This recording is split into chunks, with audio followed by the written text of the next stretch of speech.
ભાઈ જો સંદીપ આર્યા મેં કહ્યું તને અહીં જશે.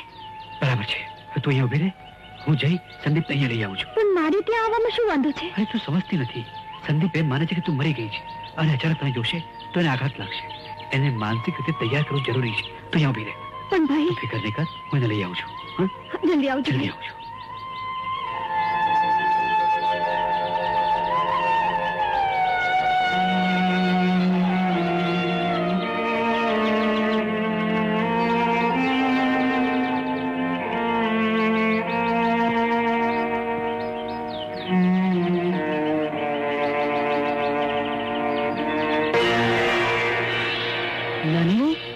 એ કેમ બને? જે હોય તે.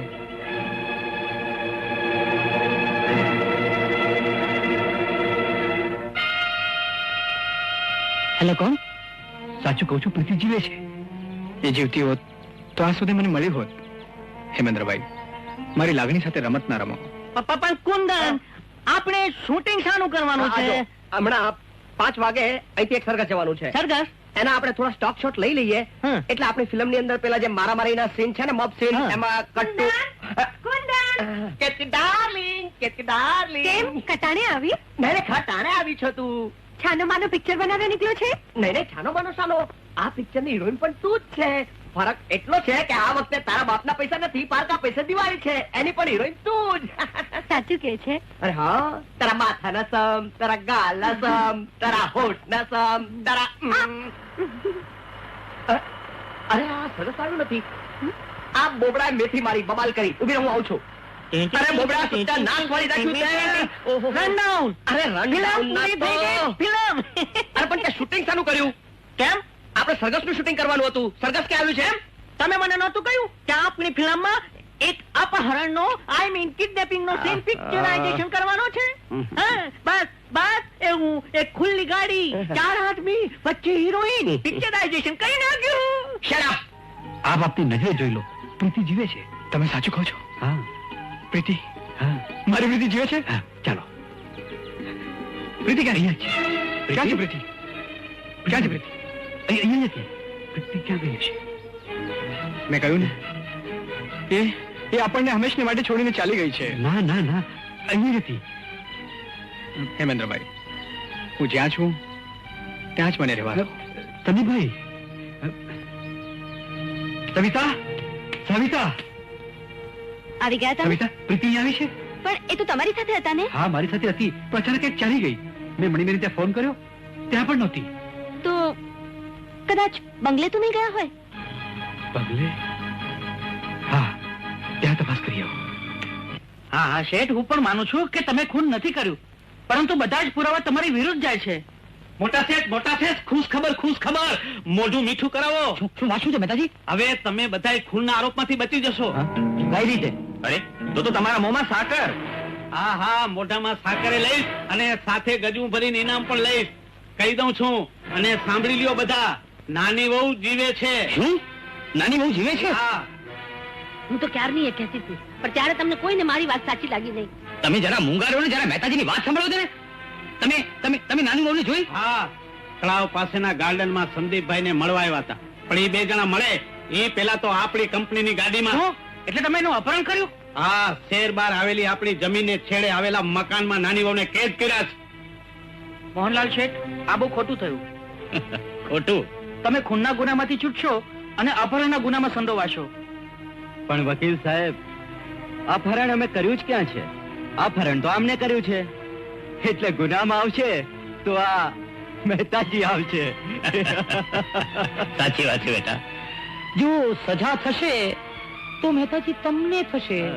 પણ શેઠ, મેં તમારું ભલું ઈચ્છું ને તમે જ મને ગુનામાં સંડોવો છો. હા મહેતાજી, કારણ કે અપહરણ તમે કર્યું, અમે નહીં.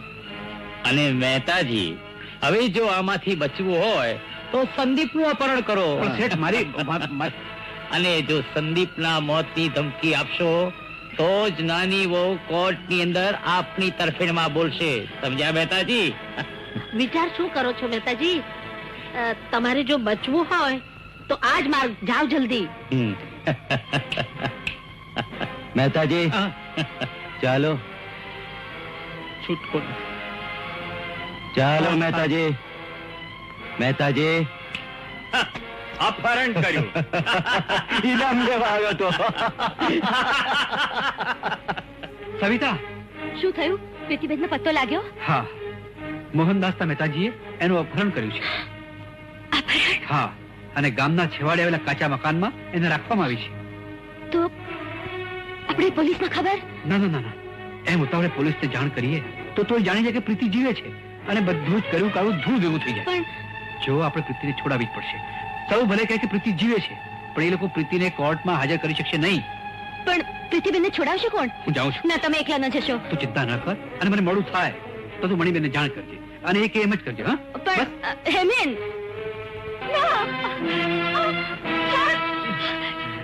હરામખોર! મેં તને એનું ધ્યાન રાખવા આવ્યો હતો, આવું કુકરમાં કરવા નહીં. જીવે છે.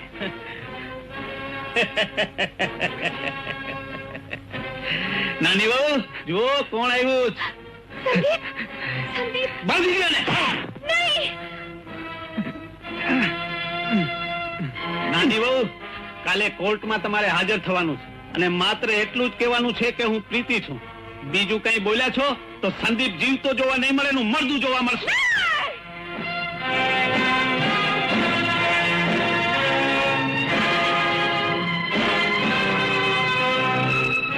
પ્રીતિ!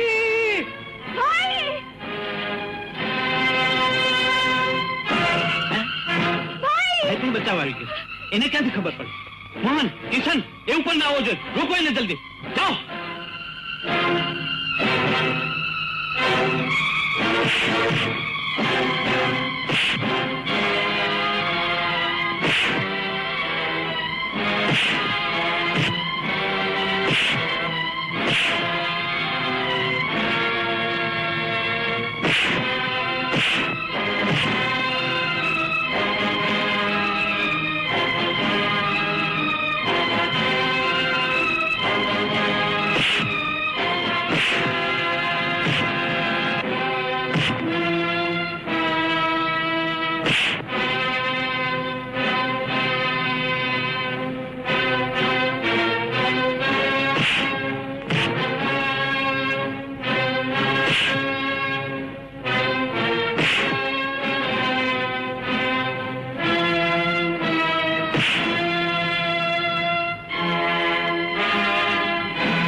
તો નાલાયક તો ઉપર સુધી આવી ગયો કા? પણ કઈ વાંધો નહીં, મારો માર્ગ સરળ થઈ ગયો. હવે હું બીજી ચાલ ચાલીશ. તને તારી બેન બહુ વાલી છે કા? અને તારા બનેવીનો જીવ પણ વાલો છે. તો તારી બેનને લઈને કાલે કોર્ટમાં હાજર થજે, અને હું જે કહું એ જ બોલવું પડશે. જો નહીં બોલે તો તારી બેનનો ચાંદલો ભૂસાઈ જશે. હેમેન્દ્રભાઈ, મારી ચિંતા નહીં કરતા.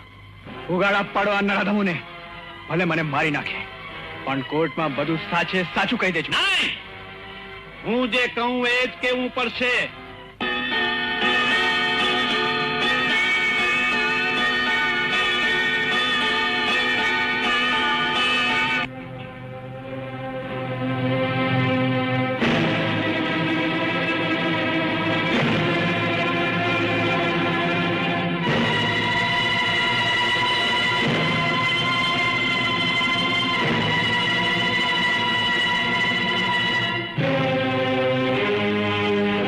સવિતા ભાભી, શું બોલ્યા?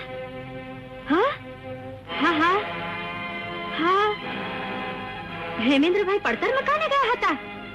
હા હા, હું હમણાં જ સમાજની બહેનોને લઈને ત્યાં પહોંચી જાઉં છું. હવે ચિંતા ન કરતા. અરે, અમે પહોંચી વળીશું. હા, હું ગરીબ ઘરની સંતાન છું. અમને પૈસાની જરૂર હતી, એટલે મેં એમના ભત્રીજા સંદીપ સાથે પ્રેમનું નાટક કર્યું. એમની સાથે પરણી અચાનક અદ્રશ્ય થઈ મારા ભાઈના ઘરમાં સંતાઈ. મારા ખૂનનો આરોપ એમના ઉપર ચડાવ્યો.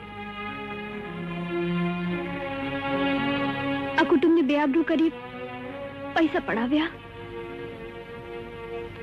આ કાવતરું મેં મારા મોટા ભાઈ હેમેન્દ્રને કહેવાથી કર્યું. હેમેન્દ્રના કહેવાથી.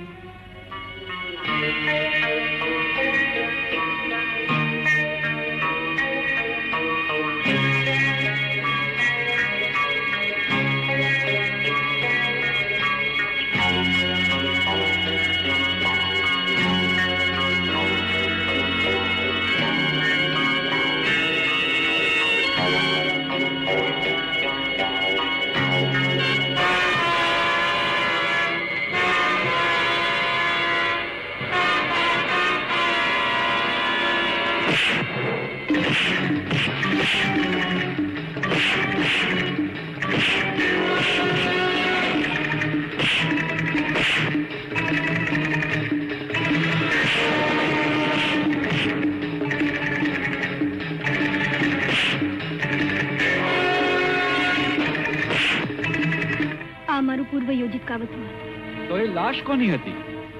હું નથી જાણતી.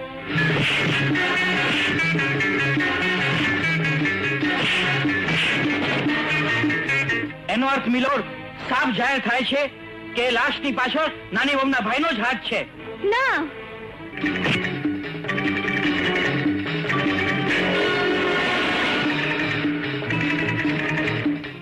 પ્રીતિબાળાના બયાન પરથી સ્પષ્ટપણે સાબિત થાય છે કે એક કુળવાન અને પૈસાપાત્ર કુટુંબને ભીખ બતાવી પૈસા પડાવવાના ઈરાદાથી આ કાવતરું યોજવામાં આવ્યું હતું.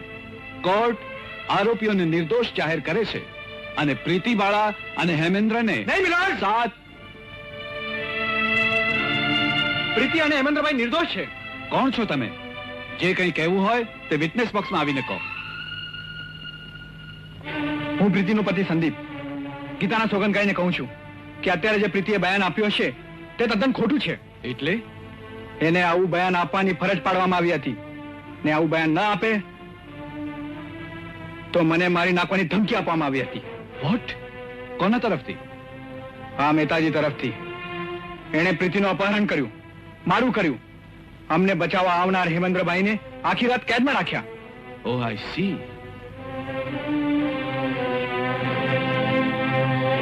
મિલોડ, આ કેસ કોર્ટની પ્રણાલિકા વિરુદ્ધ ચાલી રહ્યો છે.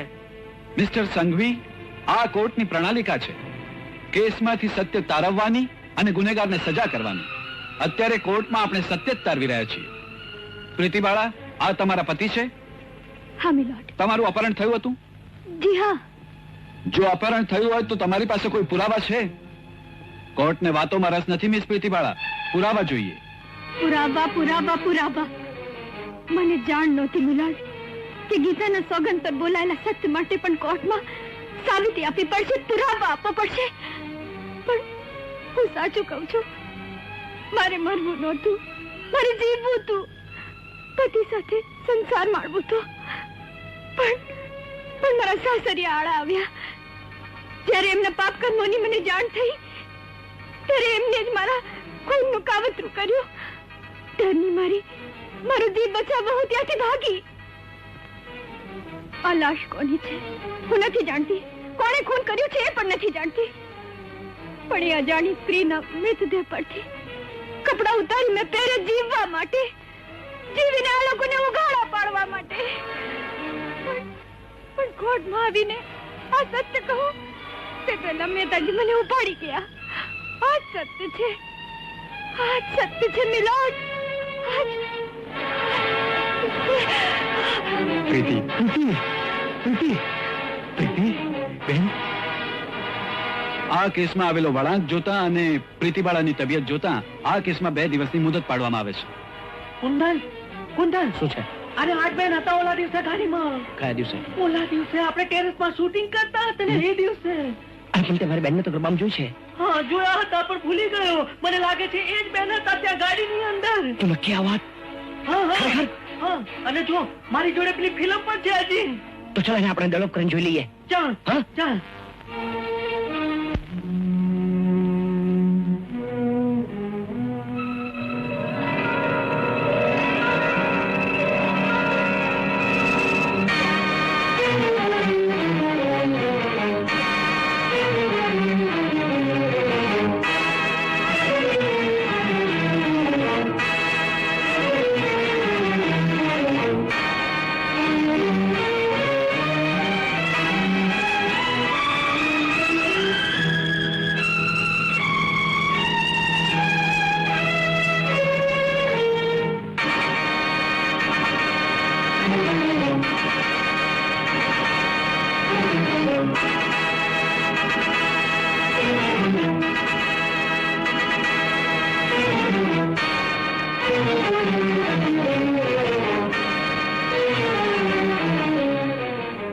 મોટા ભાઈ, આ દુનિયામાં તમારા સિવાય મારું બીજું કોઈ નથી.